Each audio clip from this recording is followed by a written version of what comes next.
Hello friends, स्वागत है आप सभी का सीबीबीकल आर्ट्स क्लास में। आज के इस वीडियो में होम साइंस गृह विज्ञान के एक मॉडल पेपर को सॉल्व करने वाले हैं। अगर आप इसे सॉल्व कर लेते हैं तो गारंटी आपको बताते हैं कि यहाँ से क्वेश्चन आपके पेपर में जरूर आएंगे। पूरा एक ऐसे ही पेपर आपको देखने को मिलेगा। आप रिव्यू देख लीजिए, इस प्रकार से पेपर आपको देखने को मिलेगा और इसका सब कुछ उत्तर सहित आपको यहाँ पे अच्छे से मैं आपको बताने वाला हूँ और आसान शब्दों में मैं आपको याद कराने वाला हूँ। तो चलिए शुरुआत करते हैं। यहाँ पे सबसे पहले पेपर पैटर्न आप देख लीजिए। यहाँ पे इस प्रकार से पेपर आपको देखने को मिलेगा और इसके बाद जो है कुछ यहाँ पे निर्देश दिए रहते हैं, आप इन्हें पढ़ सकते हो। ठीक है, इसके बाद जो है यहाँ पे बहुविकल्पीय क्वेश्चन की शुरुआत करते हैं। तो चलिए सबसे पहले पहला क्वेश्चन आपके सामने है। यहाँ पे 4 क्वेश्चन पूछे जाते हैं और चारों में से खंड का, खा, गा, घा और अंगा, यानी एक खंड में जो है आपको यहाँ पे 5 क्वेश्चन देखने को मिलेंगे। 4 प्रश्न रहेंगे बहुविकल्पीय के, हर खंड में 5-5 प्रश्न रहेंगे, यानी 5 चौके 20 क्वेश्चन आपके बहुविकल्पीय पूछे जाएंगे। ठीक है, तो सबसे पहले यहाँ पे पहला क्वेश्चन नंबर यहाँ पे देखिए इसका का, जब हम कोई कार्य करते हैं तो हमें किसका ज्ञान होता है। जब कोई आप काम करते हो तो किसका ज्ञान होता है, ये हमें बताना है। कि कह रहा है कि जब हम कोई काम करते हैं तो हमें किसका ज्ञान होता है। तो सहजता का ज्ञान होता है, कौशल का ज्ञान होता है, सरलता का ज्ञान होता है या कुशलता का ज्ञान होता है। तो यहाँ पे अगर बात करें तो इसका राइट आंसर हो जाएगा कुशलता का ज्ञान होता है। क्योंकि जो भी आप काम करते हैं उसमें आपको उसमें जो भी जानकारी मिलेगी उसकी कुशलता के बारे में जानकारी मिलेगी, किया हमने सीखा उससे। ठीक है, तो ये पॉइंट इसमें राइट हो जाएगा। ठीक है, नेक्स्ट क्वेश्चन आपके सामने यहाँ पे है, कार्य को प्रभावित करते हैं। कार्य को कौन सी चीजें ऐसी हैं जो प्रभावित करती हैं। शिक्षा और स्वास्थ्य। देखिए सिंपल सी बात है, जैसे जिसकी शिक्षा होती है वैसा वो कार्य करता है, जैसा जिसका स्वास्थ्य होता है वैसा वो कार्य करता है। ठीक है, अगर आपका स्वास्थ्य अच्छा होगा तो आप अपने स्वास्थ्य के अकॉर्डिंग काम करोगे, अगर आपका स्वास्थ्य अच्छा नहीं होगा तो काम नहीं कर पाओगे। जैसे मान लीजिए एक विकलांग है, ठीक है, अगर उसका पैर ठीक नहीं है, हाथ नहीं ठीक है, तो उसके स्वास्थ्य के अकॉर्डिंग वो अपना काम करेगा। लेकिन अगर आप पूरी तरह से स्वस्थ हैं तो आप अपना दूसरा काम करेंगे। तो कहने का मतलब ये कि स्वास्थ्य, शिक्षा, ये दोनों प्रभावित करते हैं किसी भी काम को। आगे है यहाँ पे आयु और लिंग। देखिए सिंपल सी बात है, जैसे जैसे उम्र बढ़ती जाती है तो काम करने की क्षमता धीरे धीरे कम हो जाती है। इसका मतलब जो उम्र होती है, नहीं आयु होती है, ये कार्य को प्रभावित करती है। दूसरा पॉइंट है लिंग, यानी कहने का मतलब ये है कि मेल और फीमेल, अगर बहुत सारे से काम होते हैं जो मेल करते हैं, बहुत सारे ऐसे काम होते हैं फीमेल करते हैं, हालांकि आज के डेट में दोनों मिलकर काम करते हैं, तो कहीं न कहीं ये भी काम को प्रभावित करते हैं। ठीक है, नेक्स्ट है अवसर की सुलभता। अवसर की सुलभता का मतलब ये है कि जैसे जिसको अवसर मिलेगा वैसा वो काम करेगा। इसका मतलब ये कि कार्य जो है प्रभावित करता है अवसर और सुलभता को। इसका मतलब इसमें राइट आंसर क्या हो जाएगा, ये सभी करेक्ट आंसर हो जाएगा।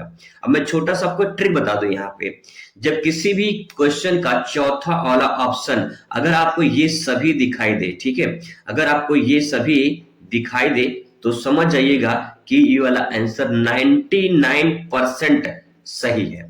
एक ही परसेंट में कभी ऐसा होता है कि गलत हो जाए, लेकिन अगर आपको ये सभी लास्ट वाला ऑप्शन ये सभी दिखाई दे तो समझिए वही आपका करेक्ट हो जाएगा। ये एक तरह से देसी जुगाड़ ट्रिक है जिसे आप आगे फॉलो कर सकते हैं। ठीक है, चलिए आगे बात करते हैं अगले क्वेश्चन पर। निम्न में से कौन सी आजीविका की श्रेणी में आता है। आजीविका का मतलब वो काम जो अपने परिवार के जीवन यापन के लिए किया जाता है, वो आजीविका के अंतर्गत आता है।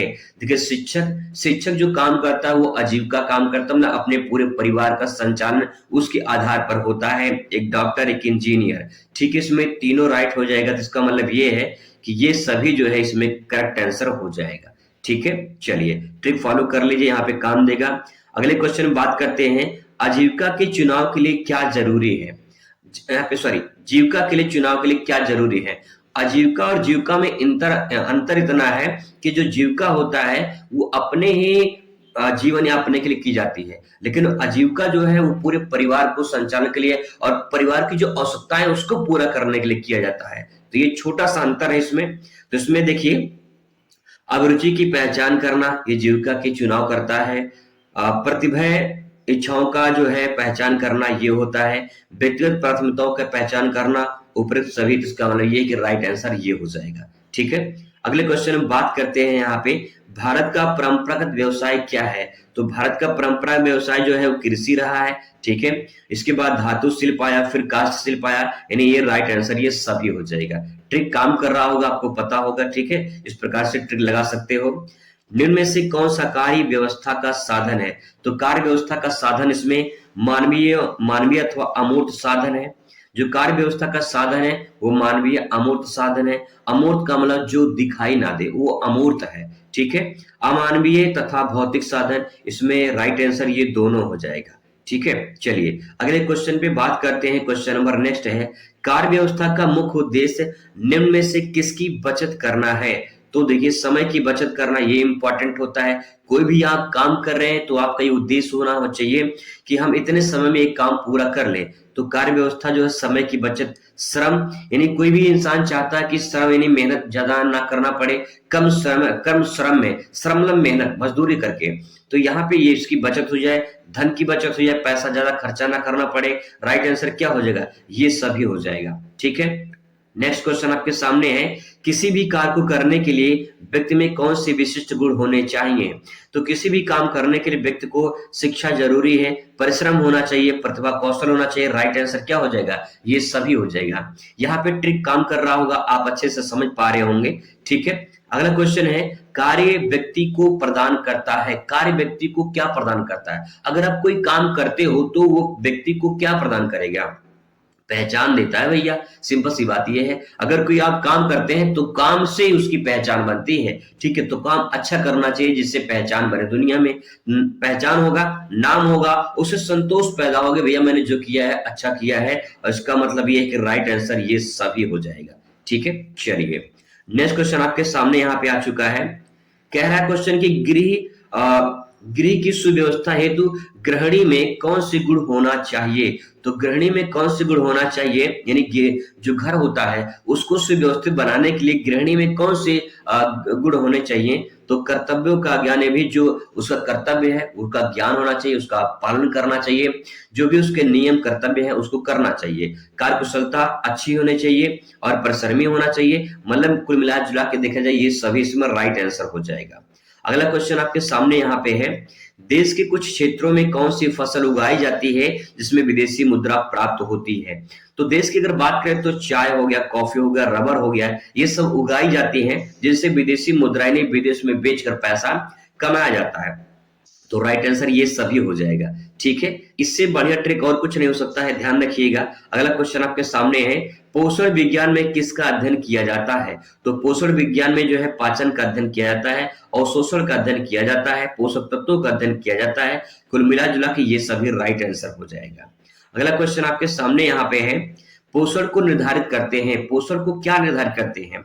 पोषण को रोजगार निर्धारित करते हैं, जैसा आपका पोषण रहेगा वैसा आपका काम रहेगा। आयु निर्धारित करते हैं, शारीरिक व्यवस्था अच्छी होती। कुल मिला जुला के आंसर ये सभी राइट हो जाएगा। नेक्स्ट क्वेश्चन आपके सामने यहाँ पे है, नारियल पानी, फलों का रस, सूप, दूध, छाछ आदि किस प्रकार का जो है ये आहार है? बहुत ही मोस्ट इंपॉर्टेंट है कि नारियल पानी, फलों का रस, सूप, दूध, छाछ आदि ये तरल पदार्थ के अंतर्गत आते हैं, क्योंकि लिक्विड फॉर्म में होते हैं तो तरल पदार्थ के अंतर्गत आते हैं। अगला क्वेश्चन आपके सामने यहाँ पे है, निम्नलिखित में से कौन सा तरल आहार है? तो तरल आहार नींबू पानी, ठीक है, घुटी दाल, सूजी की खीर, केला। तो यहाँ पे तरल आहार की बात किया जाए तो यहाँ पे देखिए इसमें जो है तरल आहार ये नींबू पानी नहीं बल्कि घुटी दाल हो जाएगा, ठीक है। जो घुटी दाल है यहाँ पे ये आपका हो जाएगा। फलों का रस भी इसमें आ जाएगा। तो आप इसमें थोड़ा सा यहाँ पे आंसर मिस्टेक हो गया है, यहाँ पे दोनों होना चाहिए, नींबू पानी भी हो जाएगा, ठीक है, और आपका घुटी दाल भी हो जाएगा। लेकिन आहार की बात कर रहा है तो यहाँ पे घुटी दाल इसमें राइट आंसर हो जाएगा, ठीक है, ठीक है, आपका राइट आंसर हो जाएगा। नेक्स्ट आपके सामने यहाँ पे है क्वेश्चन नंबर नेक्स्ट है, नैदानिक पोषण का संबंध किससे है? तो नैदानिक जो पोषण है ये बीमार व्यक्तियों को जो भोजन दिया जाता है उससे संबंधित, तो बीमार व्यक्तियों के पोषण से संबंधित है, ठीक है। अगला क्वेश्चन आपके सामने है, आहार एवं अच्छा पोषण किसका आधार स्तंभ है? तो आहार और अच्छा पोषण ये स्तंभ है जीवन, स्वस्थ जीवन शैली की। यानी अगर आप आहार अच्छा लेते हैं तो आपका जीवन कैसा होगा? स्वस्थ होगा, तो स्वस्थ जीवन शैली हो जाएगा। ठीक है, अगला क्वेश्चन आपके सामने है, वर्तमान में खाद्य पदार्थों की मिलावट में किसकी मात्रा अधिक होती है? तो वर्तमान में वसा और शर्करा की मात्रा जो है इसमें राइट आंसर हो जाएगा। अगला क्वेश्चन है आपके सामने, रोगी को भोजन देने का तरीका कौन सा है? रोगी को भोजन देने का तरीका है मुंह से खिलाना, नाली द्वारा भोजन देना, अंतःशिरा द्वारा भोजन देना, ये सभी इसमें राइट आंसर हो जाएगा। जैसी जिसकी स्थिति होती है, जैसे जो बीमार होता है उसी के अकॉर्डिंग उसको भोजन दिया जाता है। अगला क्वेश्चन है, आधुनिक युग में किसको अधिक महत्व दिया जा रहा है? तो परंपरागत तकनीकी को दिया जा रहा है, नवीन कौशल को दिया जा रहा है, धन दौलत को दिया जा रहा है, ये सभी। देखिए अब यहाँ पे थोड़ा सा आपको यहाँ समझने वाली बात है। देखिए मैंने आपसे कहा था कि जो ये सभी वाले हों 99% आपके सही होते हैं, 1% कभी कभी मिस्टेक हो जाते हैं। तो यहाँ पे वही बात आती है। देखिए आधुनिक जो मॉडर्न जमाना है उसमें सबसे अधिक महत्व धन दौलत को दिया जा रहा है, लेकिन जो नवीन तकनीकी हैं, जो परंपरागत तकनीकी हैं, कौशल जो है नवीन, जो नए नए कौशल आ रहे हैं और धन दौलत भी इसका महत्व दिया रहा है, इन लोग को मिला जुला के ये सभी हो जाएगा, लेकिन सबसे ज्यादा महत्व धन दौलत को दिया जा रहा है। आपके हिसाब से क्या राइट आंसर होगा? आप एक बार कमेंट करिएगा, तब मैं आपको और अच्छे तरीके से दूसरे वीडियो में इसको बताऊंगा। ठीक है, अब बात करते हैं यहाँ पे अगले क्वेश्चन पे। जो आपका क्वेश्चन वो है अति लघुत्तरीय प्रश्न, बहुत ही आसान शब्दों में आपको समझाने वाला हूं। अति लघुत्तरीय का पहला क्वेश्चन आपके सामने है कि उद्यमिता किसे कहते हैं? चलिए इसको आसान शब्दों में समझते हैं। सबसे पहले पेपर में आप लिखेंगे, इसको हेडिंग डालेंगे यहाँ पे उद्यमिता। ठीक है, अब यहाँ पे लिखा है, जब कोई व्यक्ति अपनी योग्यता और क्षमता को पहचान लेता है तथा उसका सही उपयोग करके नया व्यवस्था स्थापित करता है तो उसे उद्यमिता के नाम से जाना जाता है। अब यहाँ पे उद्यमिता क्या होता है, तो अगर एक लाइन में समझना है तो यहाँ पे आसान शब्दों में दिया है। ठीक है, मैंने यहाँ पे आसान शब्दों में लिखा है, आप इसे देख लीजिए। उद्यमिता का मतलब खुद काम करना और नए विचारों से कुछ अलग अच्छा बनाना। यह लोगों का काम देता है और समाज में मदद करता है। कहने का मतलब ये है, उद्यमिता एक ऐसा व्यक्ति होता है जो खुद काम करता है और नए विचार प्रकट करता है और कुछ अलग करता है और अच्छा बनाता है, और ये जो है यह लोगों के लिए काम देता है। तो कहने का मतलब ये है, उद्यम का मतलब होता है जो लाभ और हानि का जोखिम उठाता है, उसे उद्यम कहते हैं। और वही जो व्यक्ति होता है वो उद्यमिता के नाम से जाना जाता है, जो खुद काम करता है और नए विचार प्रकट करता है, नए आविष्कार करता है, नया कुछ अलग करता है, नया सोचता है। आप भी एक उद्यमिता हो सकते हो जब आप खुद काम करोगे। ठीक है, खुद नया सोचोगे, कुछ नया करने की सोचोगे। इसका मतलब ये है कि उद्यम वो होता है जो खुद काम करता है, नए विचार प्रकट करता है और कुछ अलग करता है समाज में, तो समाज को भी भला होता है। जैसे बहुत सारे रील्स जो शॉर्ट वीडियो वायरल होते हैं, क्यों वायरल होते हैं? क्योंकि वो कुछ अलग करते हैं उन लोगों से, जो लोग कुछ नहीं कर पाते हैं उन लोगों से कुछ अलग करते हैं, तभी तो उनका वीडियो वायरल होता है। इसका मतलब यहाँ पे ये है कि उद्यम वो होता है जो कुछ अलग काम करता है और खुद काम करता है। ऐसा नहीं कि दूसरे के भरोसे पे रहता है, खुद काम करता है, नए नए विचार प्रकट करता है कि हमें कुछ नया करना है। जब इंसान नया करता है तो उसका मतलब ये कि समाज को भी फायदा होता है कि इंसान ने कुछ नया किया है, कुछ नया आविष्कार किया है। ठीक है, तो इसे उद्यमिता के नाम से जानते हैं। आई होप आपको क्लियर हुआ होगा। अगला क्वेश्चन आपके सामने है, कस्तूरबा गांधी बालिका विद्यालय योजना क्या है? तो कस्तूरबा गांधी बालिका विद्यालय योजना जो है इसके बारे में हेडिंग डालेंगे, लिखेंगे, एक हेडिंग डाल देंगे, यहाँ पे लिखेंगे कस्तूरबा गांधी बालिका विद्यालय, ये बालिका है। ठीक है, बालिका है। ये बालिका विद्यालय योजना की शुरुआत भारत सरकार द्वारा अगस्त 2004 में किया गया था। इसमें एससी, एसटी, ओबीसी और अल्पसंख्यक की लड़कियों के लिए उच्च प्राथमिक स्तर की शिक्षा के लिए आवासीय विद्यालय स्थापित किया गया। अब यहाँ पे देखिए, आवासीय विद्यालय का मतलब क्या? आवासीय विद्यालय का मतलब ये कि आपको हॉस्टल की सुविधा यहाँ पे मिलेगी। अब जो आपकी जो हॉस्टल की सुविधा मिल रही है, इसका मतलब ये है कि यहाँ पे आप रहकर अपना शिक्षा ग्रहण करेंगे, यानी जो बच्चियां होती हैं उनके लिए शिक्षा यहाँ पे उपलब्ध कराए जाते हैं। तो एक लाइन का परिभाषा आराम से समझ सकते हैं। ठीक है, आगे बात करते हैं। क्वेश्चन नंबर नेक्स्ट है छठा का, पोषण को परिभाषित कीजिए। This is most important question. 2024 में जो है ये क्वेश्चन पूछा गया कि पोषण को परिभाषित कीजिए। आइए इसको आसान शब्दों में बताएंगे, पहले इसको पोषण का मतलब समझ लेते हैं। भोजन का वह सभी तत्व जो शरीर में आवश्यक कार्य करते हैं उन्हें पोषक तत्व कहते हैं तथा इन पोषक तत्वों को ग्रहण एवं स्वीकृति करने की प्रक्रिया पोषण कहलाती है। ठीक है, इसमें कहा गया है कि भोजन का वह तत्व, भोजन का वे सभी तत्व नहीं जो आप भोजन करते हो सभी उसमें जो तत्व पाए जाते हैं वो शरीर के लिए अच्छा काम करते हैं, शरीर के लिए आवश्यक होते हैं, उन्हें पोषक तत्व कहते हैं। ठीक है, और जो पोषक तत्व या ग्रहण हम पोषक तत्व हम ग्रहण करते हैं वही प्रक्रिया पोषण के नाम से जाना जाता है। ये भी आपको समझ में आ गया होगा। हम आसान शब्दों में भी देख लेते हैं कि पोषण का मतलब क्या होता है। पोषण का मतलब ऐसा खाना जो हमारे शरीर को ताकत देता हो, सेहतमंद बनाता हो। अच्छे पोषण से हमें मजबूत, स्वस्थ और बीमारी से बचा सकते हैं। तो आसान शब्दों में समझ सकते हो। आप इस शब्द को ऐसे भी लिख सकते हो, समझकर अपने भाषा में कन्वर्ट कर सकते हो। ठीक है, चलिए अब बात करते हैं अगले क्वेश्चन पर। अगला क्वेश्चन है आहार कितने प्रकार के होते हैं? तो आहार नियमित होते हैं और संशोधित आहार होते हैं। ठीक है, नियमित जो आहार होते हैं वो आप पर डे लेते हो। नियमित आहार मतलब जो प्रतिदिन हम आहार लेते हैं, जो प्रोटीन की मात्रा लेते हैं, जो भी हम भोजन ग्रहण करते हैं वो नियमित आहार हो जाता है। संशोधित आहार का मतलब ये है कि जो आप नियमित आहार ले रहे हैं, अगर आप बीमार हो गए तो डॉक्टर आपको सलाह देता है कि अब आपको ये खाना नहीं खाना, आपको ये वाली खाना खाना है। तो इसका मतलब ये है कि उसे संशोधन कर दिया गया है, उसे परिवर्तन कर दिया गया है। इसी प्रक्रिया को संशोधित आहार कहा जाता है। ठीक है, अब यहाँ पे आगे देखिए क्वेश्चन पूछ लिया कि संशोधित आहार से आप क्या समझते हैं। क्वेश्चन ये बहुत ही मोस्ट इंपॉर्टेंट है। संशोधित आहार क्या होता है? यहाँ पे पहले हेडिंग डालेंगे संशोधित आहार और इसके बारे में लिखेंगे, फिर मैं आसान शब्दों में भी आपको बताऊंगा। वह आहार जिसमें रोगी को चिकित्सीय आवश्यकता को पूरा करने के लिए परिवर्तन किया जाता है उसे संशोधित आहार कहा जाता है। मैंने वही आपको बताया कि जो है, जो जैसे कोई व्यक्ति है जो नॉर्मल आहार डेली लेता है, अगर वो बीमार हो जाता है तो डॉक्टर उन्हें सलाह देते हैं उस चिकित्सीय आवश्यकता को पूरा करने के लिए जो परिवर्तन किया जाता है भोजन में, आहार में, उसे संशोधित आहार कहा जाता है। संशोधित मतलब ये होता है परिवर्तन करना, संशोधन करना, बदलाव करना। ठीक है, अब आसान शब्दों में देख लेते हैं।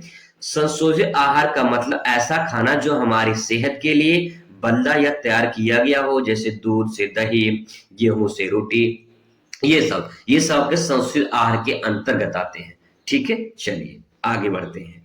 नेक्स्ट क्वेश्चन आपके सामने यहाँ पे है जन स्वास्थ्य पोषण क्या है? तो यहाँ पे जन स्वास्थ्य हेडिंग डाल देंगे। देखिए क्वेश्चन से हेडिंग बनाएंगे, स्मार्ट आंसर लिखेंगे तो पूरा नंबर आपको मिलेगा। आंसर लिखने की कला बहुत लोग को नहीं पता होती है, तो आप आंसर देखिए कैसे को प्रेजेंट करना आपको समझ में आ जाएगा।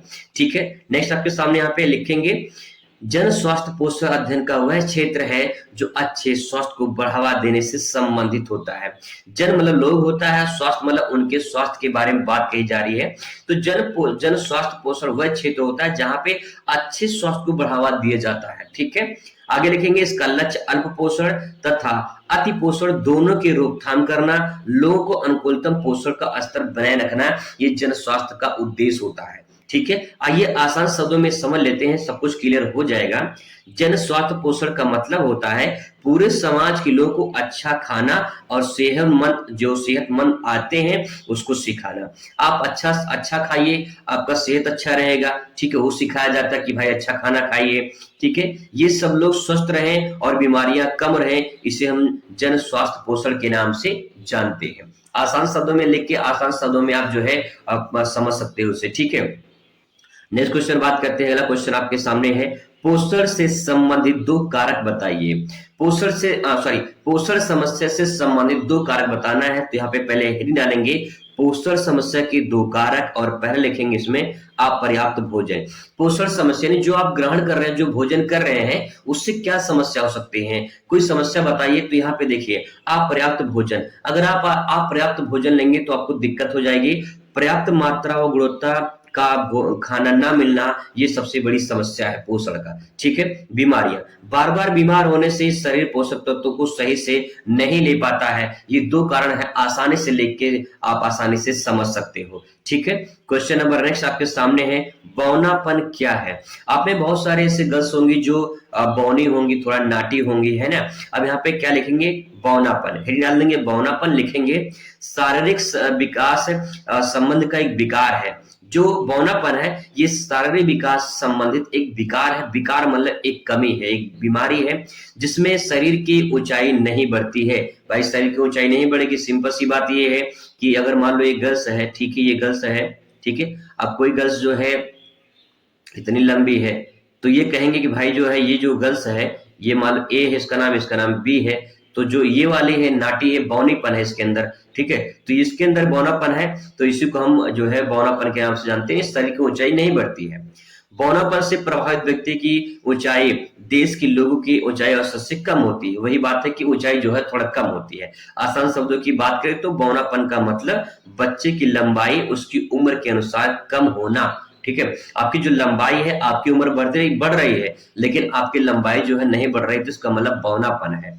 यह सही पोषण, देखिए यहाँ पे लिखा गया है कि जो है यह सही पोषण ना मिलने और बार बार बीमार होने से भी हो सकता है, ठीक है। चलिए क्वेश्चन नंबर नेक्स्ट आपके सामने है, भारत सरकार द्वारा पोषण अभियान या समग्र पोषण योजना की शुरुआत कब की गई? तो भारत सरकार द्वारा पोषण अभियान या समग्र पोषण योजना की शुरुआत 2018 में राजस्थान के झुंझुनू जिले से की गई। राजस्थान के कहां से? झुंझुनू जिले से की गई है, ठीक है। अगला क्वेश्चन आपके सामने है, व्यक्तिगत स्वास्थ्य के लिए किन नियमों का पालन करना चाहिए? व्यक्तिगत स्वास्थ्य के लिए किन नियमों का पालन करना चाहिए? तो देखिए इसमें व्यक्तिगत स्वास्थ्य के लिए स्वास्थ्य प्रवेश के साथ प्रतिदिन स्नान, शरीर के वस्त्र की सफाई, दांत आंख की सफाई, नाखून आदि को काटना, ये व्यक्तिगत को स्वस्थ के नियमों को सिखाता है, ठीक है। कहते हैं लोग जो है प्रतिदिन व्यायाम करना चाहिए, नहाना चाहिए, स्नान करना चाहिए, वस्त्रों की सफाई करनी चाहिए। बहुत लोग होते हैं ठंडी के महीने में 10-10 दिन, 15-15 दिन, महीने भर नहाते नहीं भैया, तो ये भी तो समस्या है ना। चलिए आगे बात करते हैं। क्वेश्चन नंबर नेक्स्ट है, खाद्य संसाधन से क्या तात्पर्य है?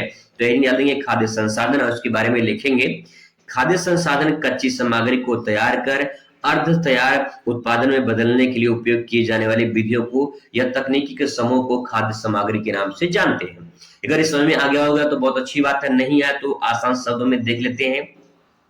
खाद्यान्न संसाधन का मतलब वे चीजें जिनसे हमें खाना मिलता है, जैसे खेतों से अनाज, बगीचों से फल, जानवरों से दूध, मांस और अंडे मिलते हैं। इस प्रकार को हम खाद्य संसाधन कहते हैं। खाद्य मतलब जो खाने योग्य संसाधन, वो संसाधन जो हमें खाने के लिए प्राप्त होते हैं। तो यहाँ पे आसान शब्दों में समझ सकते हो कि खेतों से जो हमें अनाज प्राप्त होते हैं वो खाद्यान्न संसाधन, बगीचों से फल मिलते हैं, जानवरों से दूध, मांस, अंडे मिलते हैं। इस प्रकार से जो संसाधन होते हैं वो खाद्य संसाधन के अंतर्गत आते हैं। मैं आपको बता दूं एक बात और कि यहाँ पे ऐसा जो मैंने आंसर लिखा है ना, कोई नहीं बताएगा ऐसा आंसर, ना किसी किताब में जल्दी मिल पाएगा। तो मैंने बहुत किताबों को छांट कर यहाँ पे आंसर को लिखा है, अपने शब्दों में बयां किया है ताकि आप इसे आसानी से समझ पाओ। आप इसे जरूर समझिए, पढ़िए अच्छे से और उन लोगों को शेयर करिए जिनकी इसकी जरूरत है, ठीक है। आगे क्वेश्चन आपके सामने यहाँ पे है, क्वेश्चन है खाद्य संक्रमण को परिभाषित कीजिए। खाद्य संक्रमण क्या होता है? देखिए खाद्य संक्रमण हेडिंग डाल देंगे, लिखेंगे इसके बारे में। खाद्य संक्रमण जीवों के शरीर में अंतः ग्रहण के परिणाम स्वरूप होता है जो शरीर में रोग उत्पन्न करते हैं और बीमारी का कारण बनते हैं, ठीक है। मतलब कि जो भी हम खाना खाते हैं वो ग्रहण करते हैं तो उससे ग्रहण करने के बाद हमें बीमारी होती है। जैसे बहुत सारी गर्ल्स होती है, उनको चाट, चाउमीन, फुल्की, मोमोज ये सब पसंद होते हैं। तो जो ये पसंद होते हैं इसका मतलब ये जब खा लेते हैं, बहुत सारे दुकान वाले होते हैं उसी में आसी बासी सब बेच देते हैं, खराब उसी में सब मिला के बेच देते हैं। खासकर मेला वाला हो तो उसी मेले में भैया सब कुछ चलता रहता है ना। तो कहने का मतलब ये है कि जो भी सामग्री खा रहे हैं उस खाने की बाद जो आपको शरीर में रोग उत्पन्न करता है वो आपका संक्रमण हो जाता है। आइए आसान शब्दों में देख लेते हैं इसको। खाद्य संक्रमण का मतलब खाने के जरिए बीमार होना। जो आप खाते हो ना उसके बाद बीमार होना, वो सबसे बड़ी समस्या होती है। यह तब होता है जब खाना गंदा हो या ठीक से ना पकाया गया हो या खराब हो, तो उसे हम खाद्य संक्रमण कहते हैं। ऐसे खाने से पेट के दर्द और बीमारियां हो सकती है। कितना आसान शब्दों में लिखा गया है, जिसे आप आसान शब्दों में समझ पाओगे और समझ पाओगे तो लिख पाओगे, नहीं समझ पाओगे तो एक लाइन में लिखना दुश्वार हो जाएगा। पहला प्रश्न है, भारत की मुख्य पारस्परिक व्यवसाय का उल्लेख कीजिए। यानी भारत का मुख्य व्यवसाय क्या है? तो आप सभी जानते हैं भारत का मुख्य व्यवसाय कृषि रहा है, आज से नहीं, प्राचीन काल से कृषि मुख्य व्यवसाय रहा है। ठीक है, अब यहाँ पे इसके अतिरिक्त जो व्यवसाय है जैसे कि हस्तशिल्प है, हस्तशिल्प, हस्त मतलब हाथ से, शिल्प मतलब जो आपने हाथ से कढ़ाई वगैरह करते हैं, हाथ सिलाई वगैरह करते हैं, यह हस्तशिल्प हो जाता है। चित्रण कला मतलब ये होता है कि जो भी डिजाइन वगैरह बनाई जाती है, जो भी चित्रकारी की जाती है वो हो जाएगा। कुटीर उद्योग का मतलब होता है कि कोई भी उद्योग यानी कोई भी काम जो हाथ से किया जाता है, परिवार के सदस्यों द्वारा किया जाता है, इसमें मशीन का प्रयोग नहीं होता है या बड़ी बड़ी मशीनों का प्रयोग नहीं होता है, उसे कुटीर उद्योग के नाम से जाना जाता है। ये छोटे स्तर पर होता है, ज्यादातर हाथ से काम किए जाते हैं और परिवार के सदस्यों के द्वारा किया जाता है। ठीक है, तो आप इसमें आसानी से लिख सकते हो। अगला क्वेश्चन बहुत ही मोस्ट इंपॉर्टेंट है, इसको अभी से तैयार कर लीजिए, अच्छे से समझ लीजिए, आपके पेपर में यहां से जरूर सवाल आएगा। ठीक है, फैक्ट्री अधिनियम की धारा 48 में महिलाओं की क्या सुरक्षा प्रदान की गई है? फैक्ट्री अधिनियम के तहत में इसमें धारा 48 के तहत महिलाएं जो काम करते हैं उनमें क्या सुरक्षा दिया गया है, इसके बारे में समझना है। तो बहुत आसान शब्दों में समझ जाओगे आप। देखिए, फैक्ट्री अधिनियम जो धारा है, अधिनियम का मतलब होता है एक्ट, यानी कह सकते हैं जो नियम लगाए गए हैं। अगर आप फैक्ट्री में कोई काम करता है, यानी महिलाएं, अगर कोई महिलाएं काम करती हैं फैक्ट्री में, तो उस धारा 48 के तहत उसमें कहा गया है किसी फैक्ट्री में 30 से अगर अधिक महिलाएं काम करती हैं तो वहां पे शिशु सदन की व्यवस्था की जानी चाहिए, जिसमें 6 वर्ष से छोटे बच्चों की देखभाल शिशु सदन में हो सके। बहुत सिंपल सेंटेंस में अगर आपको बताऊं तो आप इतना समझ जाइए कि शिशु सदन मतलब कि अगर महिलाएं 30 से अधिक हैं, काम कर रही हैं, अगर उनके छोटे बच्चे हैं, 6 वर्ष से कम आयु उनकी है, तो वहां पे फैक्ट्री के आसपास उनकी देखभाल के लिए शिशु सदन होना चाहिए और शिशु सदन में उन बच्चों का देखभाल किया जाना चाहिए। ये धारा 48 के तहत महिलाओं की सुरक्षा प्रदान किया गया है। ठीक है, तो बहुत अच्छी बात कही गई, आप इसे आसानी से देख सकते हो। याद नहीं करना है, केवल समझने की फोकस करना है। समझ जाओगे तो आप आसानी से लिख ले जाओगे, समझ नहीं पाओगे तो नहीं लिख पाओगे, बात ध्यान रखिएगा। इसलिए मैं समझाने की फोकस ज्यादा करूंगा, अगर आप समझ जाओगे 2 लाइन एक्स्ट्रा भी बढ़ा के लिख ले जाओगे। ठीक है, आगे बात करते हैं उद्यमिता से क्या आशय है। ठीक है, अगर मैं आपको 1 लाइन में इसका आंसर बताऊं तो आप इतना समझ जाइए, अगर उद्यमिता नहीं समझ में आ रहा तो आप उद्यम पहले समझ लीजिए, फिर आपको उद्यमिता समझ में आ जाएगा। अब यहाँ पे जो उद्यमिता है ना, इसका मतलब होता है उद्यम का मतलब होता है लाभ और हानि का जोखिम उठाने वाला व्यक्ति उद्यम कहलाता है। मैं सिंपल भाषा में आपको बताऊं तो आप इतना समझ जाइए, मान लीजिए आप जो है कोई बिजनेस करते हो, ठीक है, कोई दुकान खोलते हो आप, तो दुकान खोलने का उद्देश्य क्या होता है? ज्यादा ज्यादा लाभ कमाना, यही तो उद्देश्य होता है कि आप जो है ज्यादा ज्यादा लाभ कमा सको। लेकिन अगर आप दुकान खोल रहे हो, बिजनेस कर रहे हो, उसका मतलब ये है लाभ तो होगा ही, उसके साथ साथ में रिस्क भी है, यानी हानि भी होने की संभावना है। तो इसीलिए लाभ और हानि का जो जोखिम उठाता है उसी को उद्यम या उद्यमिता के नाम से जाना जाता है। आइए इसको आप समझने की कोशिश करते हैं, कैसे इसको आप अपनी और एक्सप्लेन मतलब अपने भाषा में से और अच्छे से लिख सकते हो।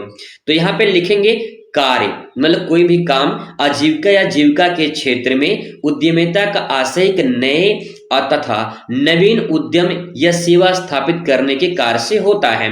यानी जो उद्यमिता होता है, जो व्यक्ति उद्यम होता है, जो लाभ और हानि का जोखिम उठाता है, वो नए उद्यम, ठीक है, नए नए बिजनेस करना, व्यवसाय करना, वो करना, उसके बाद जो है नए नए टेक्नोलॉजी का विकास करना, नए नए तकनीकी के साथ जो है बिजनेस करना, ये सब जो है उद्यम काम करते हैं। ठीक है, आगे लिखेंगे प्रत्येक संस्थान उद्यमियों का कार्य किसी भी संबंधित उत्पाद को डिजाइन, प्रतिरूप या नवीन प्रवर्तन या आविष्कार द्वारा बदलाव करना होता है। यानी जो भी उद्यम होते हैं उनका जो कार्य होता है वो संबंधित जो भी नए नए उत्पाद होते हैं, जैसे अगर सिंपल भाषा में कहें, आप अगर मान सिलाई कढ़ाई कर रहे हो तो नए नए जो फैशन आते रहते हैं, उस फैशन के अकॉर्डिंग अगर आप सिलाई कढ़ाई सीखते हो तो आपका आने वाली डिमांड बढ़ेगी।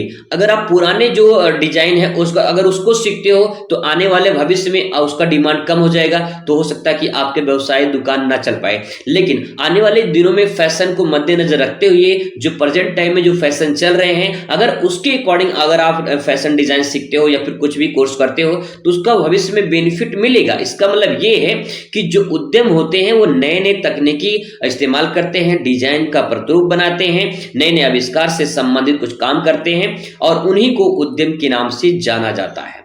ठीक है, आई होप आपको क्लियर हुआ होगा। नहीं समझ में आ रहा है तो एक बार फिर से आप देखेंगे तो आपको समझ में आ जाएगा। ठीक है, चलिए बात करते हैं अगले क्वेश्चन पर। उसी से संबंधित है कि उद्यमी व्यक्ति के तीन मुख्य लक्षण या फिर विशेषताओं को बताइए। देखिए सिंपल सी बात ये मैं आपको बता दूं, अगर आपको परिभाषा समझ में आ जाता है ना तो आप जो है उसकी विशेषताएं आराम से लिख सकते हो। ठीक है, विशेषता का मतलब क्या होता है, आपके अंदर कोई विशेष बात होगी ना जो आपको लोग पसंद करते होंगे या अच्छा इंसान कहते होंगे या फिर कोई आपका तारीफ करता होगा, कैसे करता होगा, आपकी विशेषता को देखकर करता होगा। इसका मतलब यह है कि जो उद्यमी व्यक्ति होता है उसके अंदर कुछ विशेषता होती होगी तभी तो उसे लोग उसकी विशेषता को देखेंगे। अब यहाँ पे क्या है विशेषता, आइए समझते हैं। देखिए पहला पॉइंट लिखेंगे, कठोर परिश्रम करने की इच्छा होती है। सिंपल सी बात यह है, मैंने अभी आपको बताया कि जो उद्यम होते हैं ना वो लाभ और हानि का जोखिम उठाते हैं और लाभ हानि का जो जोखिम उठाता है वही तो सफल होता है। तो वही बात यहाँ पे कहा गया है, कठोर परिश्रम करने वाले होते हैं उद्यमी, पहला पॉइंट। दूसरा देखिए, योजना बनाकर काम करना, यानी जो उद्यमी होते हैं वो प्लानिंग बनाते हैं। पहले प्लानिंग बना लेंगे कि हमको ये व्यवसाय करना है और ये व्यवसाय कितना चलेगा कैसे नहीं चलेगा, पूरा का पूरा एक प्लानिंग मैनेजमेंट तैयार कर लेंगे, प्लानिंग बना के फिर उसको काम करेंगे और उनका उद्देश्य होता है कि जो हम काम कर रहे हैं उसमें ज्यादा से ज्यादा सफलता हमें मिलेगी। यानी आपका जो भी आप तैयारी कर रहे हो आपको विश्वास होना चाहिए, आपको भरोसा होना चाहिए अपने आप पे, कॉन्फिडेंस होना चाहिए अपने आप पे कि जो हम पढ़ रहे हैं जो हम कर रहे हैं उससे हमारे आने वाले भविष्य में बेनिफिट जरूर मिलेगा। ऐसा सोच के काम करिए, प्लानिंग बना के काम करिए तो आपको बेनिफिट जरूर मिलेगा। ठीक है, आगे बात करते हैं लाभ कमाने की इच्छा। हर उद्यमी ये सोचता है कि ज्यादा से ज्यादा लाभ कमाया जाए। ठीक है, आगे तीसरा पॉइंट में चौथा पॉइंट लिखेंगे, तालमेल बनाने की इच्छा। तालमेल बनाने का मतलब ये है कि जैसे व्यवसाय हमारा है, ये व्यवसाय है, ठीक है, इन दोनों को तालमेल कैसे बनाना है, इन दोनों को साथ में कैसे लेकर चलना है ताकि एक बड़ा व्यवसाय क्रिएट किया जा सके। तो आई होप आपको समझ में आ रहा होगा। ठीक है, लास्ट पॉइंट यहाँ पे लिखेंगे, भागीदारी विकसित करने की इच्छा। भागीदारी का मतलब क्या, पार्टिसिपेट करना। जैसे अगर आप कोई दुकान खोल रहे हो, ठीक है, आप कोई दुकान खोल रहे हो तो आप क्या करोगे, आप किसी से पार्टिसिपेट कर लीजिए। ठीक है, भागीदारी मतलब उनके साथ मिलकर अपना व्यवसाय शुरू करिए, धीरे धीरे व्यवसाय बढ़ता चला जाएगा। तो भागीदारी विकसित करने की जो क्षमता होती है उद्यमी में होती है। ठीक है, आई होप समझ में आया होगा। चलिए बात करते हैं अगले क्वेश्चन पर। This is most important question. ये क्वेश्चन बहुत ही मोस्ट इंपॉर्टेंट है, नौकरी और जीविका में क्या अंतर है। आइए समझते हैं नौकरी और जीविका में क्या अंतर होता है। देखिए सबसे पहले यहाँ पे नौकरी बात करते हैं, नौकरी क्या होती है। आप पढ़ रहे हैं तो आपका एक उद्देश्य होगा, आपका एक लक्ष्य होगा कि मुझे कुछ बनना है। हो सकता है कि आप भविष्य में कुछ ऐसे सफल मुकाम पे पहुंच जाओ जो आप सोचे ना हो। तो नौकरी, यहाँ पे नौकरी क्या है इसको हमें समझना है। तो देखिए अधिकांश लोगों के लिए अपने परिवार की मूलभूत आवश्यकताओं को पूरा करने हेतु एक अति आवश्यक कार्य करना होता है जिसे हम नौकरी के नाम से जानते हैं। अब नौकरी चाहे प्राइवेट हो या सरकारी, नौकरी नौकरी होती है। अब यहाँ पे कह रहा है कि जो परिवार की मूलभूत आवश्यकताएं होती है ना वो अपनी मूलभूत आवश्यकताओं के लिए क्या करते हैं, नौकरी करते हैं। भाई सिंपल सी बात ये है कि हर इंसान की एक इच्छा होती है, मेरे पास अच्छा घर हो, अच्छे बैंक बैलेंस हो, अच्छी कारें हो, मतलब सब कुछ सुविधाएं हो उनके पास में। आप यही चाहते हो कि हमारा भी एक अच्छा ऐसा घर हो जिसमें सही परिवार अच्छे से रह सके और परिवार के जो भी आवश्यकताएं हैं वो हम पूरा कर सकें, जो भी आपका सपना है वो आप पूरा कर सको। तो इसका मतलब है कि आपको नौकरी करना है, यानी नौकरी जो है वो मूलभूत जो आवश्यकताएं हैं उसको पूरा करने के लिए हम जो काम करते हैं वो चाहे प्राइवेट हो या गवर्नमेंट हो, वो नौकरी के नाम से जाना जाता है। ठीक है, अब जीविका क्या है, जीविका से आशय व्यवसायिक अथवा व्यापारिक जीवन से जुड़े व्यवसाय को करना जीविका कहलाता है।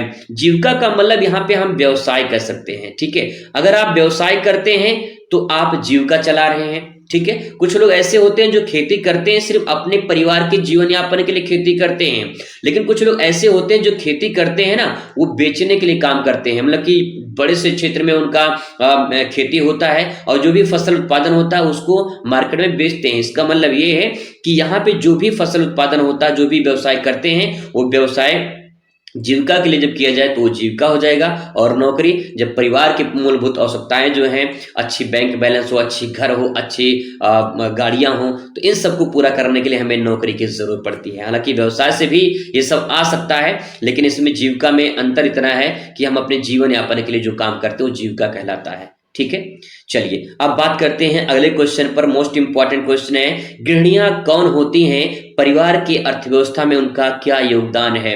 गृहिणियां यानी वो महिलाएं जो घर का काम करती हैं, जो घर पे देख रेख करती हैं, पूरा घर संभालती हैं, वो गृहिणी है। आपकी मम्मी भी एक गृहिणी हो सकती हैं। तो गृहिणी का मतलब है कि जो महिला पूरे घर का संचालन करती है, पूरा घर संभालती है, वो गृहिणी होती है। तो यहाँ पे हेडिंग डाल देंगे गृहिणी और इसके बारे में लिखेंगे 2 लाइन। लिखेंगे, भारतीय समाज में जो महिलाएं घर पर रहकर घर के कार्य सुचारू रूप से करती हैं, रुचिपूर्ण ढंग से करती हैं, वह गृहिणी के नाम से जाने जाती हैं। तो सिंपल सी बात है, अपने मम्मी को आप देख लीजिए, आपकी मम्मी एक गृहिणी हो सकती हैं। तो मम्मी क्या करती होंगी, मम्मी करती होंगी पूरे घर का काम, और फिर इसके बाद जो है पूरे घर का मैनेजमेंट, सुचारू से काम करना, कैसे क्या करना है ना, सारा व्यवस्था गृहिणी करती हैं। तो इसका मतलब ये है कि महिलाएं जो घर को अच्छे से चलाती हैं वो गृहिणी हो सकती हैं। हो सकता है कि भविष्य में आप भी एक गृहिणी बनो, लेकिन मैं कोशिश करूंगा, कोशिश क्या, मैं आपको एक ऐसा मैसेज देना चाहूंगा कि आप गृहिणी बनकर जीवन यापन ना करें, बल्कि एक ऐसे मुकाम को हासिल करें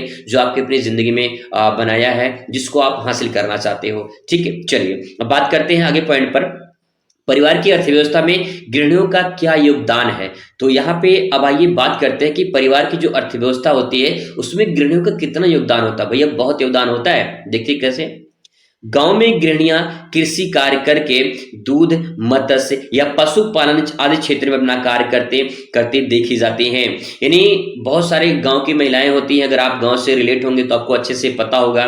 बहुत सारी महिलाएं होती हैं जो अपना पशुपालन करते हैं, उससे दूध प्राप्त करते हैं, फिर इसके बाद डेयरी पे बेचते होंगे, इस प्रकार से जीवन यापन चलता होगा। ठीक है, बहुत सारी महिलाएं होती हैं जो दूसरे घर में काम करती हैं, दूसरे खेतों में काम करती हैं। तो इस प्रकार से जो जीवन यापन होता है वो गृहिणी के द्वारा किया जाता है, और वो किस लिए करती है, उस परिवार की अर्थव्यवस्था को संभालने के लिए, उस परिवार की अर्थव्यवस्था को मैनेजमेंट यानी व्यवस्था बनाने के लिए वो गृहिणी काम करती हैं। तो कहने का मतलब ये है कि यहाँ पे जो महिलाएं घर से बाहर जाकर काम करती हैं या पर घर पे ही अपना कुछ भी छोटा व्यवसाय करती हैं जिससे उनका परिवार चल सके, उन्हें गृहिणी के नाम से जाना जाता है। आगे लिखेंगे यहाँ पे दूसरा पॉइंट, शहरों में जो गृहिणियां घर में रहती हैं वो समानता ब्यूटी पार्लर या अपना रोजगार करती हैं। तो आप देखिए यहाँ पे सिंपल सी बात ये है, गांव में तो हमें बहुत सारे काम मिल जाते हैं, लेकिन शहरों में जो भी बहुत सारी गृहिणियां होती हैं वो अपना छोटा सा एक दुकान खोल लेती हैं।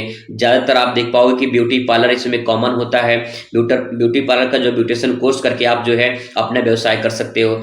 अगला पॉइंट यहाँ पे है कि सिलाई, कढ़ाई, खाना पकाना आदि का कार्य भी यहाँ पे इंपॉर्टेंट होता है। बहुत सारी महिलाएं होती है दूसरे घर में खाना पकाती हैं, झाड़ू पोछा करती हैं, ज़्यादातर शहरों में ऐसा देखने को मिलता है, गांव में भी देखने को मिलता है। बहुत सारी जो महिलाएं होती है सिलाई कढ़ाई का काम करती हैं। आप में बहुत सारी लड़कियां होंगी जो सिलाई कढ़ाई के काम सीखती होंगी, और सीखना चाहिए क्योंकि ये बहुत इंपॉर्टेंट होता है। जैसे जैसे फैशन आगे बढ़ रहा है, इसकी डिमांड आगे बढ़ रही है, और ये कपड़ों की फैशन कभी कम नहीं हो सकता। आप खुद सोच सकते हो, खुद देख सकते हो समाज में कि कितनी ज्यादा फैशन लोग दिखाने के लिए नए नए अपना फैशन का इस्तेमाल करते हैं। तो ये इंपॉर्टेंट है, आप इसमें अच्छे से प्रेजेंट कर सकते हो। ठीक है, चलिए बात करते हैं अगले क्वेश्चन पर। अगला क्वेश्चन आपके सामने है, नैदानिक पोषण से आप क्या समझते हैं। तो नैदानिक पोषण क्या होता है इसको समझते हैं। नैदानिक पोषण तात्पर्य किसी व्यक्ति या रोगी को उसके स्वास्थ्य के अनुसार पोषक तत्वों को उपलब्ध कराना, ऐसे चिकित्सीय पोषक उपचार करने में भी जाना जाता है। नैदानिक पोषण का मतलब ये है कि कोई भी रोगी हो या कोई व्यक्ति हो, उसे स्वास्थ्य के अनुसार जो भी पोषक तत्व उपलब्ध कराया जा रहा है उसे नैदानिक पोषण कहा जाता है। मतलब कि जैसे डॉक्टर है, डॉक्टर कोई बीमार हो गया तो डॉक्टर सलाह देते हैं कि आप जो है ये पतली खिचड़ी खाइए, या फिर ये वस्तु मत खाइए, या फिर ये सामान मत खाइए, ये सामान मत खाइए। तो क्या है, जो नैदानिक मतलब जो प्रतिदिन आपको पोषण करने के लिए दिया जा रहा है उसको वो उपलब्ध कराया जा रहा है, वही पोषक तत्व नैदानिक पोषण के नाम से जाना जाता है। कोई भी रोगी होता है उसको अलग अलग प्रकार के व्यंजन दिए जाते हैं, तो वो उसका नैदानिक पोषण कहलाता है। ठीक है, चलिए नेक्स्ट क्वेश्चन आपके सामने यहाँ पे है, आहार चिकित्सा के 3 उद्देश्य बताइए। तो आहार चिकित्सा क्या है, नैदानिक पोषण से ही रिलेट करिए, आपको समझ में आ जाएगा। देखिए, पोषणहीनता की स्थिति में आहार उपचारहीनता को दूर करना, कहने का मतलब ये है कि जो पोषणहीनता की स्थिति है वो आहार उपचार हीनता को दूर करना है। यानी आहार चिकित्सा का मतलब क्या, जो डॉक्टर के द्वारा परामर्श दिया, जो डॉक्टर परामर्श देते हैं, वही डॉक्टर जो परामर्श देते हैं उनके अनुसार जो भी आहार आप लेते हैं वो आहार चिकित्सा के नाम से जाना जाता है। तो यहाँ पे लिखा कि पोषणहीनता की स्थिति में आहार उपचारहीनता को दूर किया जाता है।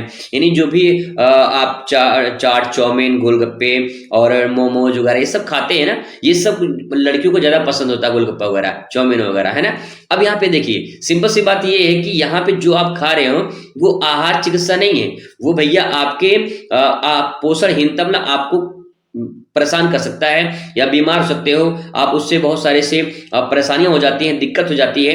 तो आपको आहार जो है उपचार होना चाहिए, मतलब कि वो ऐसा होना चाहिए जो डॉक्टर के परामर्श के द्वारा होना चाहिए। ठीक है, नेक्स्ट इसमें आप लिखोगे कि रोगी का जो भोजन होता है उससे संबंधित आदतों को ध्यान में रखे हुए आहार सूची तैयार किया जाता है।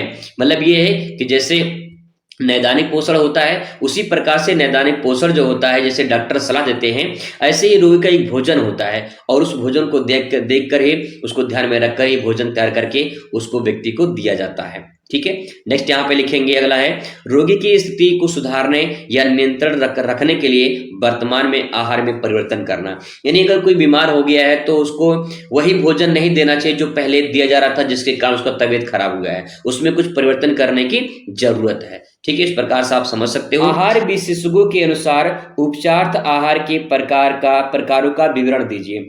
ऐसे क्वेश्चन पूछेगा, अगर आपको समझ में नहीं आ रहा तो एक बार फिर से पढ़िए, कुछ ना कुछ समझ में आएगा। क्वेश्चन ये पूछ रहा है कि जो आहार विशेषज्ञ होते हैं, जैसे मान लीजिए जो आप खाना खा रहे हो, जो आप आहार ग्रहण कर रहे हो, उसके विशेषज्ञ से पूछोगे ना तो आपको बताइए कितनी मात्रा में प्रोटीन लेना है, कितना जो है आपको कैसे किस प्रकार से भोजन ग्रहण करना है, तो ये आपको विशेषज्ञ बताएंगे, क्योंकि उनको जानकारी है कि आपको आहार कैसे लेना है, कब लेना है, कितनी मात्रा में लेना है, कितना प्रोटीन लेना चाहिए, कितना कार्बोहाइड्रेट, कितना वसा, ये पूरा जो है आपको विशेषज्ञ बता देंगे।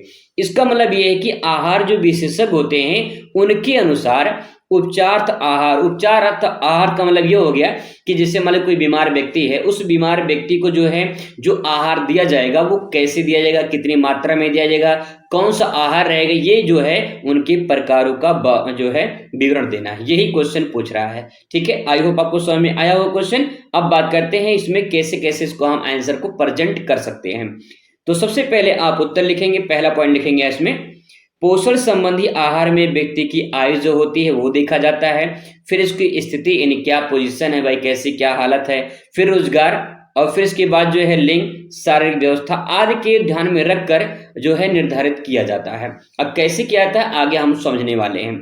यहाँ पे जैसे आप डॉक्टर से जाते हो दवा लेने, तो डॉक्टर जब दवा देता है तो जो व्यक्ति की आयु होती है, जैसे बच्चे की अलग डोज देंगे और जो पुरुष हैं उनको मतलब कि थोड़ा सा जो युवा अवस्था में उनको अलग दिया जाएगा, जो प्रौढ़ावस्था में आते हैं उनको अलग दिया जाएगा। इस प्रकार से जो उम्र होती है उसके अनुसार आपको आहार दिया जाता है और जो भी दवाई होती है वो भी आपको उसी आयु के आधार पर दी जाती है। क्या स्थिति है, मतलब कि भाई ज्यादा हालत तो खराब नहीं है, हालत ज्यादा खराब होती है तो उसी प्रकार से डॉक्टर दवा देता है, नॉर्मल है तो उस प्रकार से डॉक्टर दवा देता है। इसका मतलब ये है कि जो आपको आहार मिलेगा वो सब ये सब देख कर दिया जाता है। ठीक है, और फिर इसके बाद शारीरिक व्यवस्था कैसे, इन सबको बातों को ध्यान में रखकर डॉक्टर आपको आहार जो है वो देता है कि भैया आपको जो है ये ऐसे प्रकार से खानी है, वही चीज यहाँ पे कह रहा है। ठीक है, अब यहाँ पे पहला पॉइंट आप लिखेंगे, तो पहला पॉइंट ये कह रहा है कि स्वस्थ व्यक्ति आवश्यकता की पूर्ति समान संतुलित आहार से करता है। पहला पॉइंट ये कह रहा है इसमें कि जो स्वस्थ व्यक्ति होता है उसकी आवश्यकता की पूर्ति के लिए समान संतुलित आहार करता है, जिससे वो अपना व्यक्ति स्वस्थ होता है, उसमें कोई दिक्कत नहीं होती है। ज्यादातर गर्ल्स में होता क्या है कि बाजारी जो सामान होते हैं, जैसे चाट चाउमीन फुल्की पिज्जा बर्गर, ये सब जो है ज्यादा पसंद करती हैं, तो इससे ये संतुलित आहार नहीं है, ये पौष्टिक आहार नहीं है, ये फास्ट फूड है जो आपको नुकसान करता है। लेकिन क्या करें, जमाना वही चल रहा है, पसंद भी वही आता है। अगला पॉइंट यहाँ पे लिखेंगे कि रोगी को दिए जाने वाले आहार की मात्रा में परिवर्तन करके, अर्थात यानी जो रोगी को मात्रा जो उसको आहार दिया जाता है उसकी मात्रा में कुछ परिवर्तन करना है, या कह सकते हैं रोगग्रस्त होने पर व्यक्ति को भूख न लगने के कारण उन्हें समान रूप से नहीं खा सकता है। कहने का मतलब ये है कि जैसे आपको बुखार हुआ हो तो बुखार में कितना भी फेवरेट खाना क्यों ना हो, कितना भी अच्छा खाना क्यों ना बन जाए, लेकिन खाने का मन नहीं करता है। ऐसे ही जब व्यक्ति रोगग्रस्त होता है तो उसको भी जो है बहुत सारी समस्याएं होती हैं, भूख नहीं लगती है, ना खाने पीने का मन करता है। तो उस प्रकार से आहार यहाँ पे व्यवस्था की जाती है। ठीक है, आगे बात करते हैं। तीसरा जो पॉइंट है वो है संशोधित आहार रोगी को विशेष आवश्यकता को पूरा करने के लिए दिया जाता है। यानी संशोधित आहार का मतलब क्या, जैसे आप जो स्वस्थ रहते हैं तो सब कुछ खाते हैं, लेकिन जब कोई बीमार हो जाता है तो सब कुछ नहीं खा सकता है कि नहीं। तो जो सब कुछ नहीं खा सकता है, इसका मतलब ये कि आपके आहार में संशोधन किया गया है। संशोधन का मतलब बदलाव किया गया है। तो जो आहार जो है पहले दिया जाता था, यानी स्वस्थ होने पर जो खाते थे, वो अब रोगग्रस्त होने पर वो चीज नहीं खा सकते हैं। जैसे डॉक्टर मना करते तेल तेल जो तेल भुना में हो और ये जो तेल वाली सामान हो वो नहीं खाना चाहिए, जो फास्ट फूड है वो नहीं खाना चाहिए। तो ये क्या है, ये संशोधित आहार है, मतलब कि जो भी आपको आहार दिया जा रहा है उसमें बदलाव किया जा रहा है, परिवर्तन किया जा रहा है। ठीक है, आगे देखिए अगला पॉइंट यहाँ पे है, रोग की जो अवधि होती है और प्रकृति के अनुरूप रोगी को तरल, अर्ध तरल या समान आहार दिया जाता है। कहने का मतलब कि रोग कितने, मतलब 2 दिन 3 दिन, महीने, हफ्ते भर, 4 महीने, साल भर, कितना वो रोग ग्रस्त रहेंगे। तो इस प्रकार से रोगी को जो है भोजन, जो आहार है वो उपलब्ध कराया जाता है। तरल भोजन देना है या अर्ध तरल देना है, कैसी प्रकार से खिचड़ी देनी है, क्या देनी है, ये सब कुछ जो है डिपेंड करता है रोग की अवधि पर। ठीक है, नेक्स्ट पॉइंट लिखेंगे इसमें। देखिए समझ जाओगे तो आप अपने सेंटेंस में कन्वर्ट करके भी लिख सकते हो, समझ नहीं पाओगे तो नहीं लिख पाओगे। इसलिए मैं ज्यादा फोकस कर रहा हूं कि आप उसे समझने की कोशिश करिए, और मैं पूरी कोशिश कर रहा हूं कि आपको आसान शब्दों में समझ में आ जाए। ठीक है, आगे पॉइंट यहाँ पे लिखोगे आप, विभिन्न पोषक तत्व जो होते हैं, जो विभिन्न पोषक तत्व होते हैं उनकी मात्रा में परिवर्तन करके, अर्थात हम ये कह सकते हैं ऑपरेशन के उपरांत रोगी को अधिक प्रोटीन देना, जबकि गुर्दा खराब होने पर स्थिति में कम प्रोटीन देना, ये शामिल होता है। एक एग्जाम्पल दिया गया कि जब अगर कोई किसी का ऑपरेशन हो रहा है तो उसे अधिक मात्रा में प्रोटीन देना चाहिए, और अगर गुर्दा खराब हो जाए उस स्थिति में कम प्रोटीन देना चाहिए, ऐसा जो है विशेषज्ञों का कहना है। तो इस प्रकार से आप इसको समझ सकते हैं, और फिर इसके बाद यहाँ पे नीचे लिख देंगे यहाँ पे कि रोगी को संतुलित आहार प्रदान करना चाहिए, ऐसा आहार जिसमें पौष्टिक आहार हो या फिर शरीर के दैनिक आवश्यकताओं की पूर्ति करते हों, उन्हीं को संतुलित आहार कहा जाता है। तो अगर आपके मन में डाउट है कि संतुलित आहार क्या है, तो आप इतना समझ जाइए कि ऐसा आहार होता है जो पौष्टिक, जिसमें पौष्टिक तत्व होते हैं, ठीक है, जो शरीर की आवश्यकताओं की पूर्ति करते हैं, उन्हीं को कहते हैं संतुलित आहार। ठीक है, तो ये क्वेश्चन आपको समझ में आया होगा। मैंने बहुत आसान शब्द में पूरी कोशिश की कि आपको समझ में आ जाए। बात करते हैं अब अगले क्वेश्चन पर। अगला प्रश्न आपके सामने यहाँ पे है। प्रश्न है कि खाद्य परिरक्षण की उन पुरानी विधियों की उदाहरण सहित तो सूची बनाइए जो घरों में उपयोग में लाई जाती थी, और वर्तमान में उनकी क्या व्यवहार्यता है, इसके बारे में बताना है। तो देखिए क्वेश्चन बहुत ही इंपॉर्टेंट है और इसको समझने की कोशिश करेंगे। कह रहा है कि जो खाद्य परीक्षण है, खाद्य परीक्षण का मतलब कि पहले जो है, जो खाद्य को सुरक्षा प्रदान करने के लिए जो उपाय किए जाते थे, जो विधि अपनाई जाती थी, वो कौन कौन सी विधियां हैं, इसके बारे में कह रहा है कि उदाहरण सहित जो है आपको बताना है। तो उदाहरण सहित में आपको ये बताना कि कैसे जो है आप इसको कर सकते हो। ठीक है, तो यहाँ पे सबसे पहले इसके उत्तर यहाँ पे थोड़ा सा लिखेंगे। उत्तर में लिखेंगे कि खाद्य पदार्थों को नष्ट होने से बचाने के लिए विभिन्न विधियों का प्रयोग पहले से होता आ रहा है। खाद्य संरक्षण के विधियां जो अपनाई जाती थी वो कुछ इस प्रकार से दी गई हैं। तो पहले क्या किया जाता था वो आप यहाँ पे देख पाएंगे। पहले जो है जैसे कि बहुत सारे खाद्य सामग्री होती थी, खराब ना हो इसके लिए धूप में सुखाया जाता था। तो धूप में जब सुखाते थे तो उससे जो है वो वस्तु खराब नहीं होती थी। ये बहुत ही कारगर तरीका होता था कि कोई वस्तु है जो खराब हो सकती थी उसको धूप में सुखा देते थे, ताकि जो है उसकी जो है वो वस्तु जो है वो खराब ना हो, यानी जो आहार है वो खराब ना हो। ठीक है, तो पहला पॉइंट है धूप में सुखाना। दूसरा है पकाना। बहुत सारे ऐसे खाद्य पदार्थ है जो लगता था कि पहले खराब हो जाते थे, तो उनको जो है लोग पका देते थे, पका कर फिर रख देते थे, तो वो खराब नहीं होता था। तो इस प्रकार से दूसरा पॉइंट यहाँ पे आपका पकाना हो जाएगा। तीसरा पॉइंट फ्रीजिंग या हिमकरण कर सकते हैं। आज के डेट में भी इस्तेमाल होता है, बहुत ज्यादा इस्तेमाल होता है, लगभग हर घरों में आपको फ्रिज मिल जाएगा। तो कोई वस्तु हो जो फ्रिज में रखते थे जिससे वस्तु खराब ना हो, तो ये पॉइंट आप जानते होंगे। नेक्स्ट नमक लगाना। बहुत सारे से सामग्री होते हैं जो खराब हो जाते थे, तो उनमें नमक लगाकर रख देते थे ताकि जो है वो खराब ना हो। तो ये भी प्रक्रिया कारगर है। ठीक है, अचार बनाना, बहुत सारे खाद्य सामग्री होते हैं जो लगता है भैया खराब हो जाएगा, तो उनको अचार बना लिया जाए तो ज़्यादा बेहतर होगा, और फिर इसके बाद जो है उनका उपयोग आराम से किया जा सकता है। तो आप इनको जानते होंगे अच्छे से, कौन कौन वस्तु जो है वो अचार बनाए जाते हैं जो खराब होने के कगार पे होती थी। इस प्रकार से इनके बारे में आप लिख सकते हैं थोड़ा थोड़ा। ठीक है, अब इसके बाद उनकी वर्तमान में क्या व्यवहारता है, मतलब कि वर्तमान में क्या स्थिति है, ये हमें बताना है। तो लिखेंगे खाद्य परीक्षण की उपयोगिता, उपरोक्त विधियां आज भी बड़ी व्यवहारिक है, मतलब आज भी प्रयोग की जाती हैं। हालांकि प्रौद्योगिकी के विकास और औद्योगिक क्रांति के कारण अब नई नई विधियां विकसित हो चुकी हैं।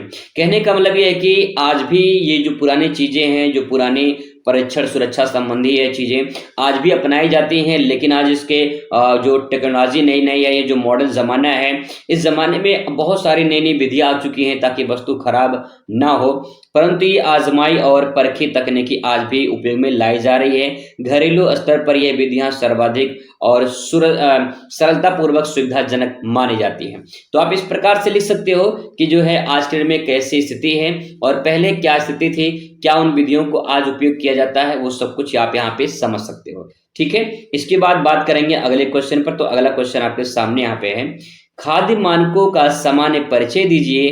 भारत में खाद्य मानक नियमन के संदर्भ में खाद्य सुरक्षा और मानक अधिनियम 2006 का विवरण प्रस्तुत कीजिए। अभी क्वेश्चन है, क्वेश्चन बहुत ही इंपॉर्टेंट है, ध्यान रखेंगे, समझने की कोशिश करेंगे।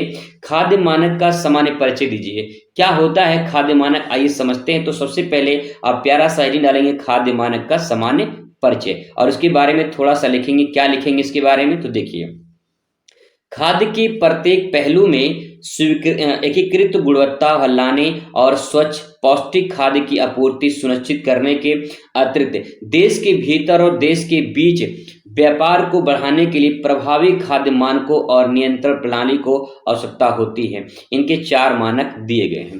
मानक का मतलब क्या, जैसे कि कोई वस्तु है, कोई वस्तु आप बना रहे हैं, तो कोई वस्तु बनाने के लिए क्या आपके पास परमिशन है वो वस्तु बनाने के लिए। जैसे मान लीजिए कंपनी है दवाई वाली, दवाई जो कंपनी बना रही है, तो दवाई जो कंपनी बना रही, क्या उसके पास मान्यता प्राप्त है दवाई बनाने का, यानी सरकार उसको अनुमति दी है, क्या उसका कोई रूल है बनाने का, या ऐसे ही अपने मन से बना सकते हैं।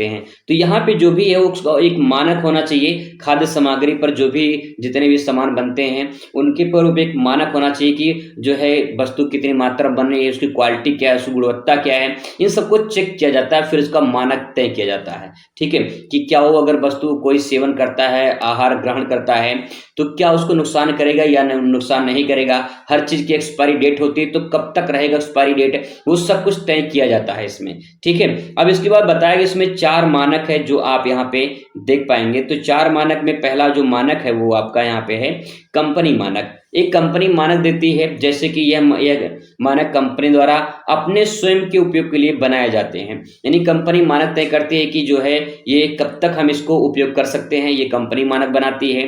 फिर इसके बाद राष्ट्रीय मानक है। राष्ट्रीय मानक का मतलब ये राष्ट्रीय मानक संगठन द्वारा निर्धारित किए जाते हैं कि जो है ये कब तक चलेगा, कितने दिन तक चलेगा, इसकी क्या गुणवत्ता है, ये सब राष्ट्रीय मानक के द्वारा अंतर्गत आता है। ठीक है, इसके बाद जो है यहाँ पे क्षेत्रीय मानक है। तो क्षेत्रीय मानक का मतलब क्या, जिसमें समाज की भौगोलिक, जलवायु आदि क्षेत्र में समूह में कानून की जो मानकीकरण है उसका संगठन निर्धारित करता है। कोई वस्तु है वो हर जगह पे नहीं चल सकता है, इसलिए क्षेत्रीय मानक होता है कि कौन सी वस्तु किस जगह पे ज्यादा चलेगी, कहाँ पे उसकी क्वालिटी ज्यादा बढ़िया रहेगी। तो इस प्रकार से क्षेत्रीय मानक भी तैयार किया जाता है। ठीक है, फिर इसके बाद आता है कि अंतर्राष्ट्रीय मानक। अंतर्राष्ट्रीय मानक का मतलब ये होता है कि जब अंतर्राष्ट्रीय मानक संगठन द्वारा अंतर्राष्ट्रीय मानक जो है जारी किया जाता है, यानी जब कोई देश दूसरे देश में वस्तु को आयात निर्यात करता है तो उस पर अंतर्राष्ट्रीय मानक लगता है कि वो वस्तु की क्वालिटी क्या है, गुणवत्ता क्या है, और उसके बाद जो है वो कितने दिन तक चलेगा, कैसे क्या पूरी व्यवस्था है, वो अंतर्राष्ट्रीय मानक के अंतर्गत आता है। तो आप इस प्रकार से इस आंसर को समझ के आप इसे अपनी भाषा में भी अच्छे से लिख सकते हो। ठीक है, यहाँ पे कुछ पॉइंट और है, इसको समझ लेते हैं। जैसे भारतीय मानक की बात करें तो भारत में जो खाद्य सुरक्षा जो मानक होती है उस पर क्या क्या लगता है, जैसे ISI है। ISI की बात करें तो भारतीय मानक संस्थान होता है ये, और ये खाद्य पदार्थों पे लगता है। जितने खाद्य सामग्री होते हैं उसमें आप देखेंगे ISI का जो है ऐसे समथिंग इस प्रकार से जो है रहता है, और आपको यहाँ पे ISI का ऐसे मुहर दिखाई देता है, ऐसे लगा रहता है। ISI का, ठीक है, ISI। तो यहाँ पे भारतीय मानक संस्थान इसे कहते हैं, जो खाद्य सामग्री होते हैं उस पे ISI का मोहर लगता है। फिर इसके बाद आता है BIS यानी भारतीय मानक ब्यूरो, ये उपभोक्ता की जो सामग्री होती है उस पे जो है BIS का मोहर लगता है। वहीं बात करें एगमार्क का, तो एगमार्क जो है, एग मतलब एग्रीकल्चर, ठीक है, मार्क यानी जो कोई मार्क लगाई जाती है उसमें वो कृषि उत्पाद से संबंधित होता है। और यहाँ पे बात ध्यान रखने वाली बात ये है कि एगमार्क कृषि जो संबंधित उत्पाद होते हैं उन पर लगता है, ठीक है। अब इसके बाद यहाँ पे 2 पॉइंट और लिख देंगे कि खाद्य की गुणवत्ता के नियमन के लिए समस्त नियमों को एकीकरण कर दिया जाता है। यानी जो भी खाद्य की सामग्री पे नियम होते हैं, नियम मतलब नियम, जो नियम होते हैं उनको नियमों के एकीकरण कर दिया जाता है। और एकीकरण मतलब एक जहाँ पे केंद्रित कर दिया जाता है। अब उसका कोई एक सरकार होगा और कोई वही जो है उसका संचालन करेगा। भारत सरकार ने खाद्य सुरक्षा और मानक अधिनियम के लिए FSSA 2006 में पारित कर दिया गया। तो अब यहाँ पे जितने भी खाद्य सुरक्षा संबंधित होंगे उसके लिए जो है मानक FSSA जो है 2006 में पारित कर दिया गया। अब इसके द्वारा जो भी मानक होगा वो इसके द्वारा निर्धारित किया जाएगा, ठीक है। तो यहाँ पे पॉइंट ये हो जाएगा। इसके बाद आपका आता है यहाँ पे खाद्य सुरक्षा और मानक अधिनियम 2006। तो अगर इसकी बात करें तो यहाँ पे देखिए, इस अधिनियम के उद्देश्य खाद्य संबंधित नियमों को पालन करना और लागू करना है। भारतीय खाद्य सुरक्षा और मानक प्राधिकरण की स्थापना खाद्य सुरक्षा और मानक अधिनियम 2006 के अंतर्गत की गई, जो सरकार के विभिन्न आदेशों को पालन करता है। मतलब ये है कि ये क्या है, खाद्य सुरक्षा और मानक अधिनियम एक ऐसा संगठन बनाया गया, एक ऐसा नियम बनाया गया जिसके अंतर्गत भारतीय खाद्य सुरक्षा इनको देखा जाएगा और मानक जो प्राधिकरण है इनकी स्थापना की गई, ताकि जो है वस्तु की गुणवत्ता, क्वालिटी, उसके जो है नियम वगैरह उस सबको निर्धारित किया जा सके। तो अब ये किसके द्वारा किया जाता है, ये किया जाता है खाद्य सुरक्षा और मानक अधिनियम के द्वारा, ठीक है। इसके बाद यहाँ पे क्वेश्चन नेक्स्ट आपका आता है। तो नेक्स्ट क्वेश्चन आप यहाँ पे देख पाएंगे, वस्त्र निर्माण के विभिन्न चरणों में रंगों के अनुप्रयोग किस प्रकार से वस्त्र में डिजाइन को प्रभावित करता है, ये हमें समझना है। तो देखिए, आप सभी जानते हैं कि वस्त्रों में जो रंग होते हैं वो सबसे बड़ा इंपॉर्टेंट होता है, क्योंकि उनका बहुत बड़ा रोल होता है। लोगों का जो आकर्षक केंद्र होता है वो उनकी वस्त्रों पे जो रंग होते हैं, कलर होते हैं, उसी के अकॉर्डिंग जो है वो आकर्षक दिखता है और लोग उसी को ऐसे ही परचेस करते हैं जिसका जैसा कलर रहेगा, ठीक है। यहाँ पे तो लिखेंगे इसके बारे में कि वस्त्र निर्माण के जो वस्त्र निर्माण होता है उनके लिए विभिन्न चरणों में रंगों का अनुप्रयोग किया जाता है और जो है जो वस्त्र में डिजाइन बनाई जाती है उस प्रकार से की जाती है। तो यहाँ पे देखिए, पहला पॉइंट ये है, वस्त्रों के निर्माण के दौरान जो वस्त्र निर्माण किया जाता है तो उसके द्वारा कलर कौन कौन से लगाने हैं, किस प्रकार से डिजाइन बनानी है, वो वहीं पे तैयार किया जाता है। फिर इसके बाद आता है वस्त्रों के निर्माण के उपरांत जब वस्त्र निर्माण हो जाता है तब उसके बाद भी कुछ ऐसे कलर डिजाइन बनाने होते हैं जो वस्तु निर्माण जब हो जाता है उसके बाद होता है। तो एक तो निर्माण के दौरान किया जाता है, एक निर्माण के बाद किया जाता है। दोनों इंपॉर्टेंट है। जब काम चल रहा होता है तब उस टाइम पे क्या करना है, कौन सी कलर लगानी है, कौन सा डिजाइन बनाना है, तब तय होता है। दूसरी बात यह है कि जब वस्तु निर्माण हो जाता है तब उसमें जो है तय किया जाता है कि कितनी मात्रा में क्या कलर मिलानी है, क्या डिजाइन बनानी है, ये तय किया जाता है। यानी कहने का मतलब ये है कि जैसे मान लीजिए आप खाना बना रहे हो, तो जब आप खाना बनाते हो तो पहले से एक तय होता है कि आज जो है ये खाना बनाया जाएगा, ठीक है। जब खाना आप बनाते हो तो उसके बाद जो है खाने में कितना स्वाद लाना है, किस प्रकार से मसाला डालने, कैसे नमक डालनी है, क्या उसका पूरा प्रारूप होगा, कैसे बनाओगे आप, पूरा तय होता है जब आप बनाना शुरू कर देते हैं तब। पहले से ये तय नहीं होता कि आज बहुत परफेक्ट बनाएंगे या स्वादिष्ट बनाएंगे। वो जब बनाते हैं आप, यानी जब आप निर्माण कर रहे होते हैं उसी दौरान आपको पता चलता कि भैया इसमें कितना नमक डालना है, कितना मसाला डालना है, कितना क्या उपयोग करना है, वो आप जब बनाते हो इन्हें निर्माण के दौरान तय होता है।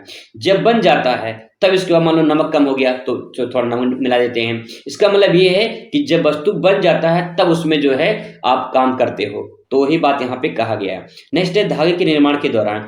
देखिए, सबसे पहले जब धागा निर्माण किया जाता है, जैसे कपास से जब धागा बनाया जाता है, रुई से जब धागा बनाया जाता है, तो रुई से धागा बनाने के दौरान ही जो है ये तय कर लिया जाता है कि क्या उसमें कलर होना चाहिए, कैसा कलर धागा रहेगा, ये सब उसी टाइम पे निर्धारित किया जाता है। इसके बाद रेशों के निर्माण के दौरान जब रेशा बनाया जाता है तब उस टाइम पे ये भी तय किया जाता है कि कौन सा रेशा किस कलर का होगा, ठीक है। इसके बाद वस्त्र के निर्माण से पहले भी जो है एक बार तय कर लिया जाता है कि किस कलर में वो जो है डिजाइन बनने वाला है, या फिर जो है किस प्रकार से उसको बनाने है, ये जो है निर्माण से पहले कर लिया जाता है।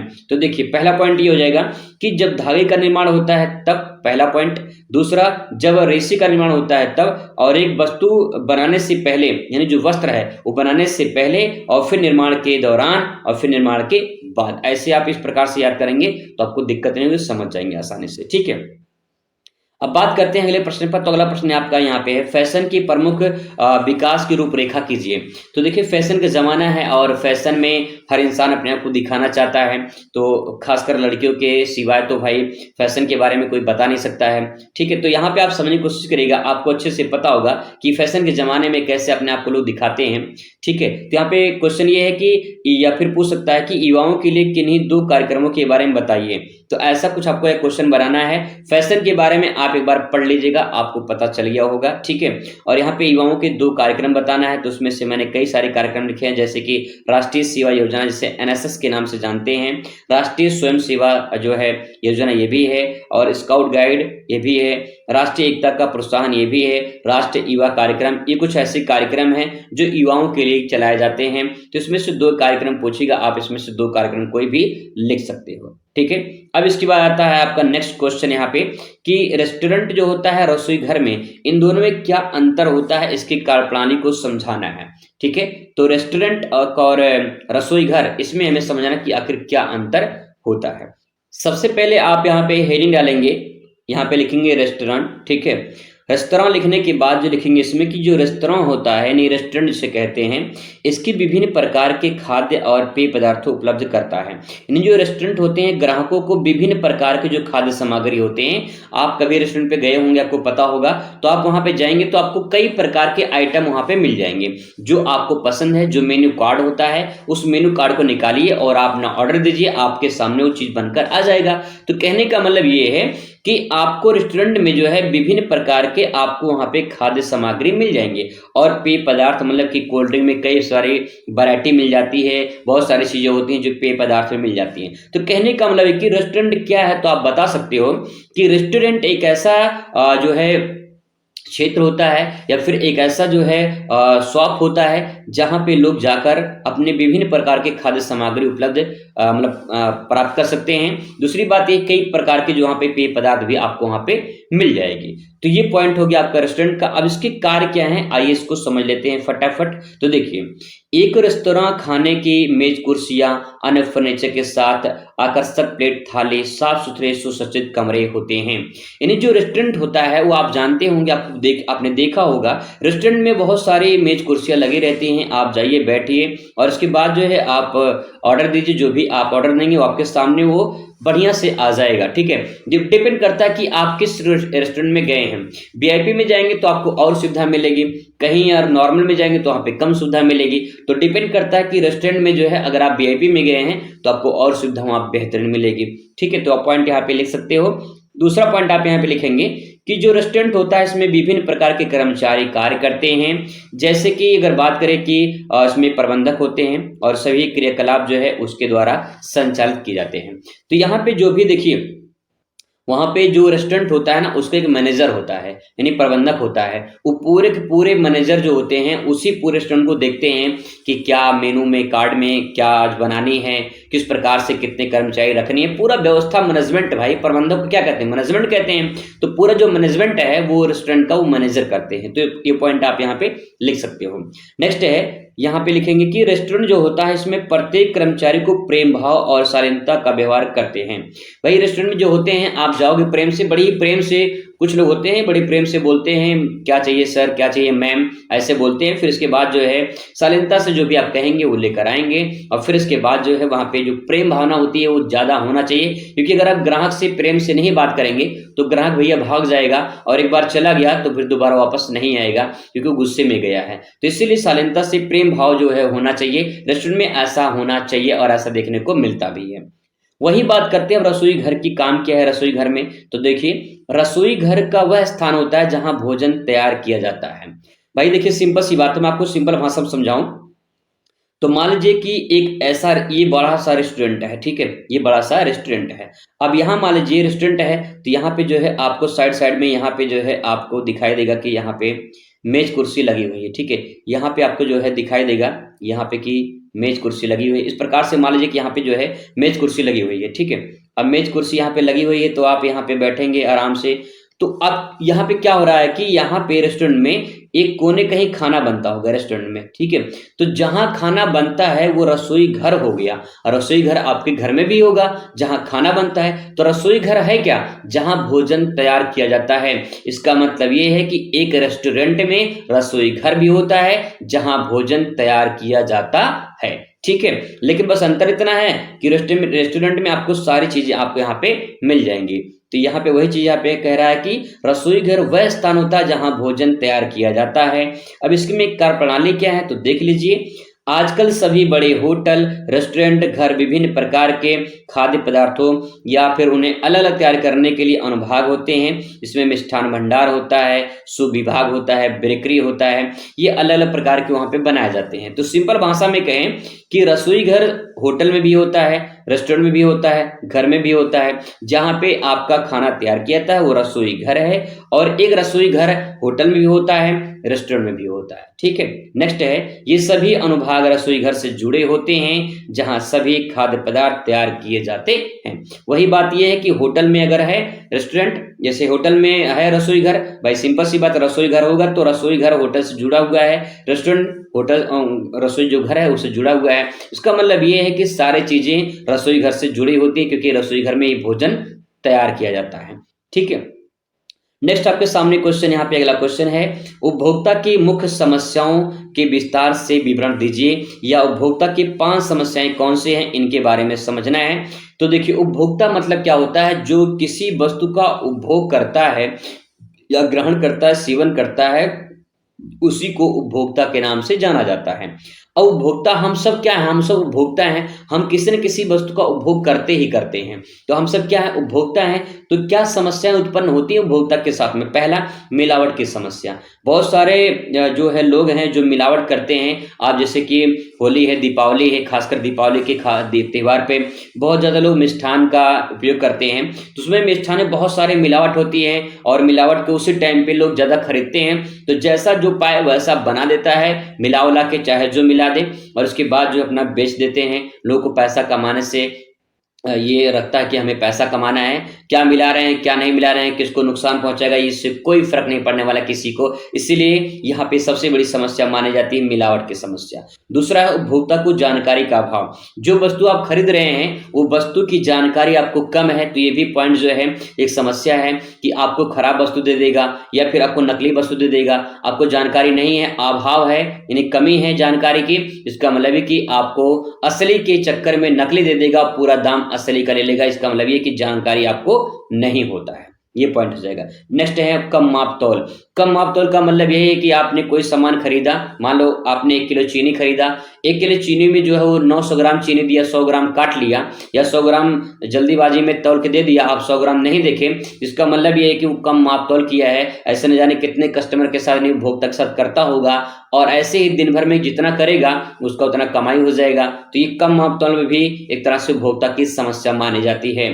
नेक्स्ट है नकली या जाली उत्पाद। नकली जाली उत्पाद का वही मतलब ये है कि बहुत सारे लोग हैं जो एक ब्रांडेड कंपनी होती है, उस ब्रांडेड कंपनी के नाम पर दूसरी कोई नकली वस्तु बेचने लगते हैं, और उससे जो उपभोक्ता होते हैं कंफ्यूज हो जाते हैं कि असली कौन सी है, नकली कौन सी है, और असली के चक्कर में नकली ले लेते हैं, और फिर बाद में पता चलता कि भैया वो सामान नकली मिल गया। तो इसीलिए नकली जालसाजी उत्पाद से थोड़ा सा बचकर रहना चाहिए, एक बहुत बड़ी समस्या है। नेक्स्ट है लुभावने ऑफर या भ्रामक प्रचार।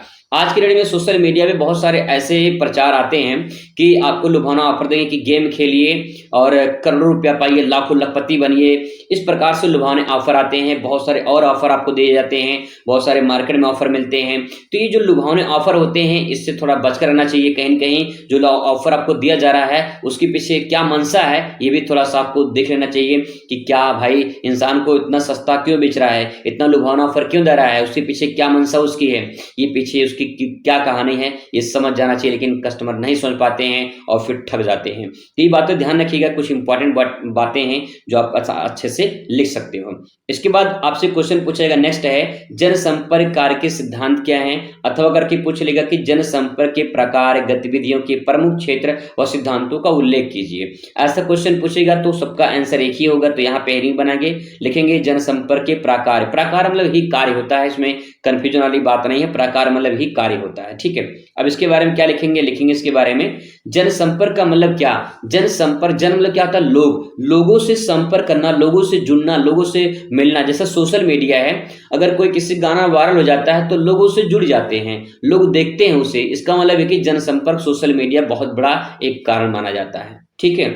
आगे देखिए जनसंपर्क नीति, जनसंपर्क नीति का मतलब ये होता है कि जब लोगों से मिल रहे हैं तो ये भी एक तरह से सिद्धांत है कि नीति क्या है, यानी पॉलिसी क्या है, क्या नियम है, किस प्रकार से लोगों से मिल पाएंगे, इसके लिए जो है आपके पास क्या साधन है, उस साधन के द्वारा जो है लोगों तक अपनी बातों को पहुंचाना है। जैसे रेडियो है, टेलीविजन है, मोबाइल है, ये सब क्या है, ये सब आपके ऐसे साधन हैं जो लोगों तक अपनी बातों को आप पहुंचाते हैं। जो आप मोबाइल में वीडियो देख रहे हैं, ऐसे न जाने कितने लोग देखते होंगे, तो इसका मतलब ये है कि लोगों तक अपनी बातों को मैं पहुंचा रहा हूं, यानी जो मैं आपको बता रहा हूं, जो समझा रहा हूं, ऐसे न जाने कितने लोग देखेंगे, तो क्या हो रहा है, जनसंपर्क हो रहा है ये, ठीक है। लोगों से मिलना, लोगों से जुड़ना, किसके माध्यम से, मोबाइल के माध्यम से, ठीक है, ऐसे लिख सकते हो। नेक्स्ट है प्रेस विज्ञापित। प्रेस विज्ञापित का मतलब ये है कि जो अखबार आते हैं, जो न्यूज पेपर आता है, उसमें लोगों की खबरें होती हैं, लोग पढ़ते हैं, जानते हैं, पता चलता कि भैया आज ये घटना घट गई है, तो इसका मतलब ये है कि प्रेस विज्ञापन मतलब जो अखबार में जो खबरें आती हैं, उन खबरों को जो है प्रेस के माध्यम से लोग तक पहुंचाया जाता है, ये भी जनसंपर्क का एक माध्यम है, ठीक है। नेक्स्ट है प्रचार करना। बहुत सारे आपने प्रचार देखा होगा, अलग अलग तरीके से प्रचार होते रहते हैं। जब चुनाव आता है तो लोग प्रचार करते हैं, जब कोई नई दुकान खुलती तो प्रचार होता है, कोई नया कंपनी आती है तो कंपनी का कोई नया ब्रांड आता है, कोई चीज नहीं आती है तो प्रचार करते हैं। तो प्रचार में लोगों को दिखाया जाता है कि कैसे लोगों से जुड़ना है, कैसे मिलना है, कैसे अपनी इस वस्तु को लोगों तक पहुंचाना है, ये प्रचार के माध्यम से भी होता है, ठीक है। नेक्स्ट है संबंध बनाना। संबंध बनाना का मतलब ये है कि यहाँ पे रिलेशनशिप, जैसे कोई वस्तु है, अगर आप किसी को बेचना है तो पहले आपको उससे मीठी मीठी बातें करना, मतलब ये है कि आपको अच्छे से प्रेम से बात करनी पड़ेगी। अगर कोई दुकानदार पे आप दुकानदार हो, मान लो आपके दुकान पे कोई उपभोक्ता आया, कोई कस्टमर आया और आपने उससे प्रेम से बात कर लिया तो वो सामान खरीदेगा। अगर आप जो है प्रेम से बात नहीं करेंगे तो हो सकता है कि वो चला भी जाए और दोबारा फिर नहीं आए, और जब नहीं आएगा तो और लोगों को मना करेगा, भाई उसकी दुकान में मत जाना, वो प्रेम से नहीं बोलता है। तो सारी बातें हैं जिसे आपको ध्यान में रखना है और आपको समझना है कि क्या क्या इसमें सिद्धांत है, कार्य हैं। नेक्स्ट है प्रकाशन। प्रकाशन का बहुत सारी चीजें होती है, जैसे कि किताब प्रकाशन होता है, बहुत सारी पत्रिकाएं प्रकाशन होती हैं। तो लोग जब छापते हैं पत्रिकाएं, किताब, तो उसके माध्यम से लोगों तक बातें पहुंचती हैं, लोग पढ़ते हैं, जानते हैं, समझते हैं, फिर उनके बारे में एक दूसरे से संपर्क हुआ, फिर कहीं कहीं एक दूसरे से संपर्क हुआ तो जनसंपर्क यहाँ पे बन जाता है, ठीक है। तो यहाँ पे बातें ध्यान रखिएगा। इसके बाद इसके सिद्धांत कुछ हैं, तो सिद्धांत देख लीजिए। जनसंपर्क के क्या सिद्धांत हैं, ग्राहकों का सुनिए। इसका सिद्धांत ये है कि भैया देखो, सिंपल सी बात ये है कि अगर आप ग्राहक का सुनेंगे, ग्राहक जो मांग रहा है, जो कस्टमर मांग रहा है जो वस्तु, अगर आप उस वस्तु को आप दे दीजिए तो कहीं कहीं खुश हो जाएगा, ठीक है।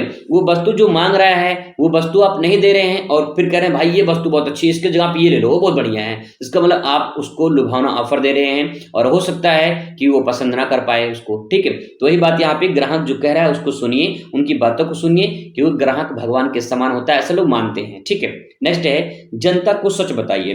देखिए जनसंपर्क का मतलब क्या होता है कि अगर मैं आपको यहाँ पे बता रहा हूँ, मैं आपको पढ़ा रहा हूँ, तो मैं अगर सब कुछ गलत बताऊंगा तो क्या आप दोबारा यह चैनल पर आओगे? कभी नहीं आओगे। लेकिन आपको लगता है कि फायदा हो रहा है तो आप चैनल को सब्सक्राइब भी करोगे और लाइक भी करोगे, कमेंट भी करोगे, अपना सवाल जो भी है सवाल पूछोगे। इसका मतलब ये है कि यहाँ पे जनता को सच बताना है। बहुत सारे लोग हैं बताने वाले, झूठे झूठे वादे करते हैं, और जो झूठे झूठे वादे करते हैं वो समझ जाइए कि वो बेवफा हैं, वो कभी भी आपके साथ धोखा कर सकते हैं।